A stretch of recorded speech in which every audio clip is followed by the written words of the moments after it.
Hello everyone, Creative Fun here, back again with another Viggen video, and this is part 2 of using the Viggen as a modern strike fighter. And in this little scenario here, I'm not going to start from the ground because I've already done that. The goal with this mission is not to do a precision strike per se.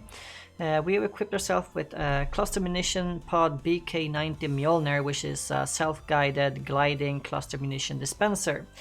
And this is a very advanced weapon system, originally designed for the AJS37 Gripen, and it was implemented in the late 80s and 90s upgrade with the Viggen and with the ability to launch this weapon, and we're going to see a little bit what it can do.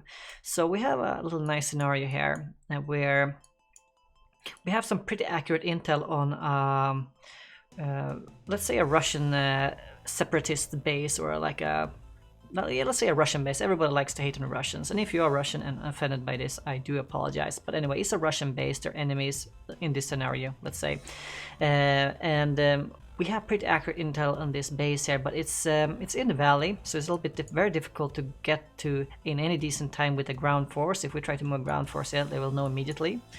Because it's kind of deep in the valley, it's kind of difficult to move artillery as well. You need some sort of very powerful precision strike weapon to attack and take out this little base here.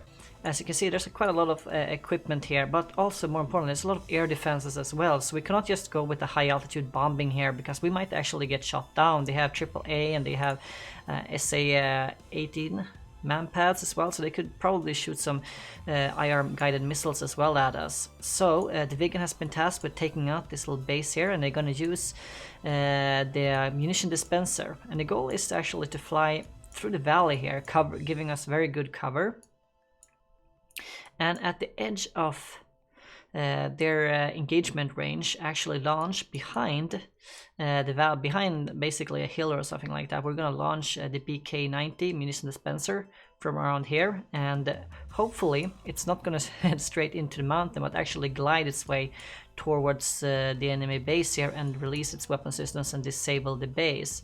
So that's kind of what we're hoping to do here. We're not going to use the ground radar much, but however, since we are relying on the navigation system of the weapon, and the weapon system is relying on the exact coordinates and fix of the target waypoint here, we are going to do a navigation fix, because that's very important with the Viggen, because its navigation system drift quite easily.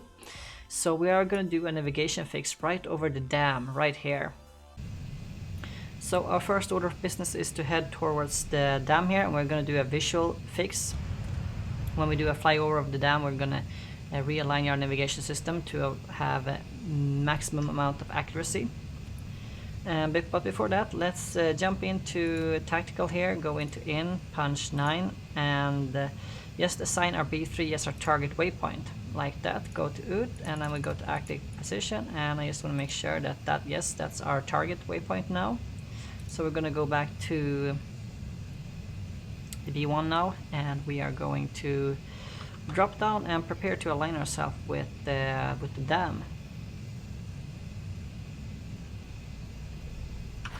And as you can see, we're carrying a jammer, and actually we're carrying only countermeasure pods for self-defense, and we have our 2 BK-90 pods on the inner pylons here.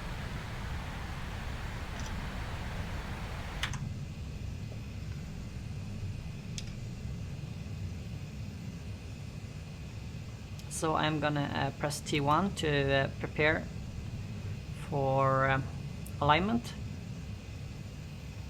and once we are straight over the point here, I am going to align ourselves with the dam. Should be right about now. There we go. So we should be fairly well aligned now.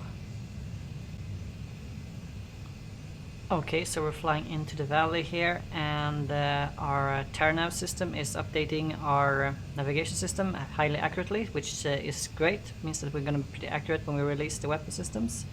I am going to switch the weapon selector to attack here. Just make sure that is in attack. It is in attack. And I'm going to put the ANF master mode, or attack master mode, on. I'm also going to switch to my target waypoint. And we're going to see if we can find a good release parameter for this weapon. Now it's a bit wonky. You need pretty high speed, and you need to be at specified altitude. It cannot be above 500 meters, I think. So we're going to try to see if we can release it with good speed and good altitude here. Let's see if we can get into release parameters of the weapon system. Somewhere around here. We're heading straight towards the target now, and the weapon has to guide itself over the hills here, but we're going to see if we can manage this good enough. So I think we are at a good release parameter for the weapon. Trigger on safe, release weapon systems. Weapons away. Let's pull up and let's see if we can follow the weapons in. Ooh, so we can see the weapons guiding over here, jumping over the hill. Ooh, very, very close. And let's see if we can get some kills here. It's gonna fly over the target. And boom! Well, that could not have gone any better. Except that I obviously crashed while looking at... I always crash by looking at the missiles. Not a good idea, but let's see here. Me crashing aside, I don't recommend following the targets in when you're flying in a valley. That was stupid of me. Anyway, me crashing aside, we very obviously were able to take out most of this guy's friends. And this base is completely decimated, which is a pretty good thing. Let's see if we go into the score screen and see how many targets we're able to kill. I'd say that's pretty decent. 19 out of 28 vehicles. Of course, I managed to crash myself. That's okay, that doesn't matter. We did a mission here, we're able to take out most of the base here and do it fairly accurately. And I'm surprised to see that the VK90 were able to maneuver the mountains here fairly effectively. So that's good. I released it on the wrong side of the waypoint here, actually. I released the weapon around here, I think, and then moved up here, and then obviously did not push... should have punched in the autopilot or something at least, but yeah. I crashed over here, and we were able to release our weapons. So that's... as I said, crashing aside, that's one way you can use the Viggen as a modern strike fighter. Being able to release these type of precision weapons standoff capabilities, which meant that we were able to launch weapons well outside their attack zones. So we were never in any danger from these guys here, only from my own flying skills. Which I think is good, because the flying skill I can always improve later on. It's very important to do navigation fix or fly over low and hilly terrain like this to allow for the navigation system to align itself and be as accurate as possible. Anyway, a little bit of short video with a funny ending, I think.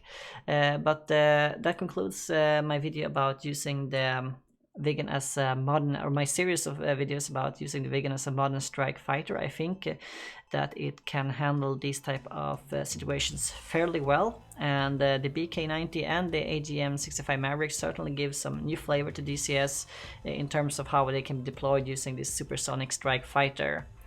Once more, thank you so much for watching, and oh, don't forget, follow me on Twitter. I just remembered, I just got a Twitter account. It's super fun. I never actually used Twitter before, and I am enjoying following a bunch of people on Twitter and tweeting stuff. And well, I'm a noob at Twitter, and I know I'm a little bit late to the party, but go ahead, follow me at @realcreativefun, twitter.com, and check out my tweets there. Anyway, thank you so much for watching. I'll see you guys in the next video.